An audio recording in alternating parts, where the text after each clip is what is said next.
Hey everyone, we're here to show you how to overhaul an Onyx BMX Ohm rear hub. This hub is fairly simple to take apart and reinstall. You are going to need a couple of tools. First off, you're going to need an 8mm Allen key to remove your axle bolts. You'll need a small flathead screwdriver. You're going to need a bearing extractor such as a slide hammer with a 15mm ID bearing collet and a 25mm ID bearing collet. At the end, when you put your bearings back in, you're going to need a bearing press with a 6805 drift and two 15mm ID and 26mm OD drifts. Some bearing tools require an extra tool. The Park Tool one uses a little 5mm hex at the bottom, so we got that there. And we got a couple of shop rags just to keep everything clean and organized. So you're going to want to begin by go ahead and removing your axle bolts. When this is on the frame, you're going to need your 8mm Allen key for that. Once those are removed, set those aside for later. You want to go ahead and pull the brake side end cap off and then give a little push to get the driver out the opposite side. You actually can pull out by hand, and now you have access to your central bearings, your driver bearings, and all that. So to begin on the overhaul of the clutch, you're going to want to use your 6805 collet and pull out the clutch support bearing.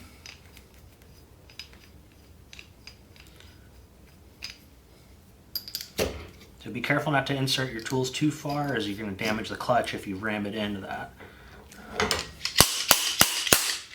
So once that bearing is removed, you can go ahead and set that aside.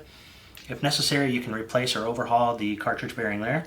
Now to remove the clutch mechanism, you're going to use your small flathead screwdriver. You're going to want to grab the hook of the little snap ring and pop that guy out. Aim it away from yourself so you don't catch it in the face. And then the clutch mechanism will just pull out by hand. These are a pretty snug fit, so just be wary not to knock it around. If you need to clean any contaminants or debris off the clutch, go ahead and follow our other video walkthrough on doing so. And once you have that out, you now have access to wipe out all the grit and dirt inside of the hub on the drive side. For the non-drive side, you need to remove that bearing. Go ahead and switch collets.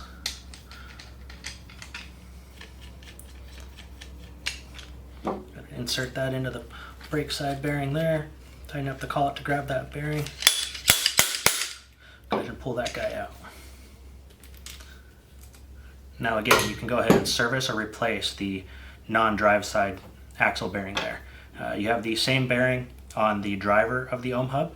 If that's needing to get replaced or serviced, you can go ahead and take that out and replace it. Otherwise, you can go ahead and leave it in place. So now, once you've got that all apart, you service your bearings, replaced them, whatnot, you're going to want to reinstall everything. So first things first, let's go ahead and get this axle bearing back in. We're going to load up our press tool with the 6805 drift. We're going to use that as a placeholder where that clutch support bearing goes. You're going to go ahead and want to bring that bearing over, install your axle drift on top of it, and go ahead and press that in. Should be a pretty light press, especially on the ceramic bearings. You don't want to squeeze those guys too hard. So once that's fully seated and installed, make sure this guy's nice and snug. Go ahead and unhook that. Pull that guy out. And we're going to want to put the sprag clutch back in. Now the sprag clutch does have a direction. When you look at this, there's little fingers on the edge of each element. You want to make sure those are facing counterclockwise when you put it back into the hub assembly. So you're going to want to drop that in. And then using your fingers and your small flathead screwdriver, you're going to want to lay the retaining clip into the groove on that steel sleeve. Make sure it catches on one end, and then just guide it in using the small flathead screwdriver. You'll hear it pop into place once it's secure. You can go ahead and put this under the screwdriver underneath the retaining clip and get a little wedge to make sure it doesn't come out. Once you've got that in, you're ready to put your 6805 back in. I'm going to go back to that same collar.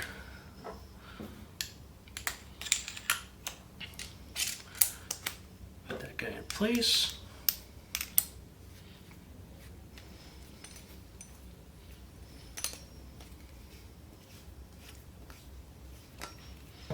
Use your tool for support so you don't wreck your hands there. It's going to press that bearing in. Once that's removed, go ahead and remove your bearing drifts. You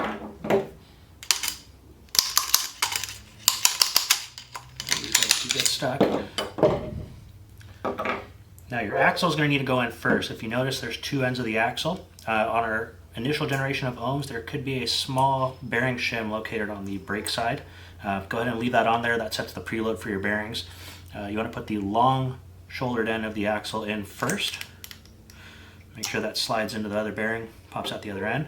Now when you're reinstalling the driver, use the axle to line up the bearing and square everything up, and then give it a backwards rotation while pushing it in. That's going to open the clutch and allow you to seat the driver back into the hub. And once that's done, you're just ready to pop on your end caps and your axle bolts.